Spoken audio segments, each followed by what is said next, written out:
চট্টগ্রাম ক্লাবের guest house থেকে সাবেক সেনাপ্রধান এম হারুনুর রশিদের মরদেহ উদ্ধার করা হয়েছে। হারুনুর রশিদ ছিলেন ডেস্টিনি গ্রুপের প্রেসিডেন্ট। তার মৃত্যুর বিষয়টি ডেস্টিনি মাল্টিপারপাস কোঅপারেটিভ সোসাইটির সভাপতি প্রকৌশলী শহীদুল ইসলাম নিশ্চিত করেছেন।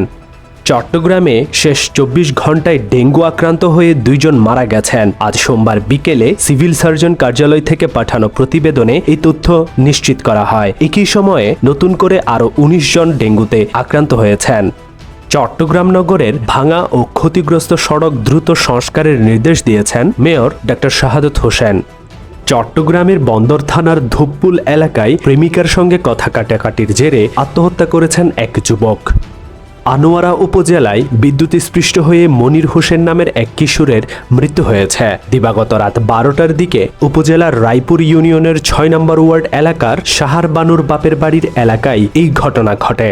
মিরসরাই উপজেলার সোনা পাহাড়স্থ বিএসআরএম স্টিল মিলে ডাকাত দলের হামলায় অন্তত ১০ কর্মচারী গুরুতর আহত হয়েছেন। ডাকাত দল সিকিউরিটিদের জখম করে কারখানার মালামাল লুট করে নিয়ে যায় বলে অভিযোগে জানা গেছে।